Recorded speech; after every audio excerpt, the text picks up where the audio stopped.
Law of மிரர்னு ஒண்ணு இருக்கு. அது என்னன்னா, கண்ணாடி முன்னாடி போய் நின்னுட்டு நம்மள பத்தி நாம எப்படி ஃபீல் பண்றோமோ, அதே மாரி தான் வெளி உலகமும் நம்மள பத்தி ஃபீல் பண்ணுமாம். கண்ணாடி முன்னாடி போயிட்டு, நான் ஆரோக்கியமா இருக்கேன், நான் அழகா இருக்கேன், நான் நலமா இருக்கேன், வளமா இருக்கேன்னு சொன்னா, அதே மாரி தான் வெளி உலகமும் நம்மள பத்தி நெனைக்குமாம்.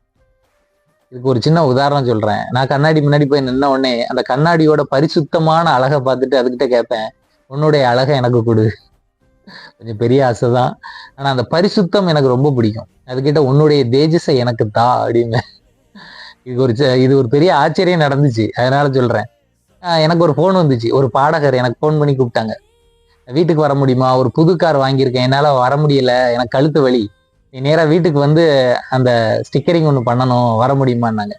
"சரி சார் வரேன்" அப்படின்னு சொல்லிட்டு வீட்டுக்கு போனேன். வீடு பூட்டி இருந்துச்சு. வாசல்ல நின்னுட்டு சார்ன்னேன். அப்போ உள்ள உட்கார்ந்துட்டு என்ன கூப்பிட்டாங்க. "உள்ள வாப்பா" அப்படின்னாங்க. அப்படி கதவ தொறந்துட்டு உள்ள நுழைய போறேன். அப்படி நுழையவும் என்ன பார்த்து அவங்க கேட்ட வார்த்தையே, "என்னப்பா முகத்துல ஒளி வீசுது? ஓ! ஆன்மீகம்லாம் பேச ஆரம்பிச்சுட்டல்ல அப்படிதான் இருக்கும்" அப்படின்னாங்க. எனக்கு என்ன தோணுச்சுன்னா, அந்த கண்ணாடி கிட்ட நம்ம கேட்ட விஷயம் நமக்கு நடக்குதுல்ல அப்படின்னு. ஏன்னா இதே மாரி இன்னொருத்தவங்களும் கேட்டாங்க. முகத்துல ஒரு தேஜஸ் தெரியுதுன்னு. அப்ப நம்ம கண்ணாடி கிட்ட எது கேட்டாலும் அது உடனே நமக்கு நடக்குது. ஸோ நீங்களும் நான் உங்களுக்கு சொல்றேன். கண்ணாடி முன்னாடி போய் நின்னுட்டு முதல்ல, "இந்த நாள் எனக்கு இனிய நாள். நான் நலமானவன். நான் வளமானவன். நான் ஆரோக்கியமானவன். நான் செல்வச் செழிப்பானவன்னு" சொல்லி பாருங்க.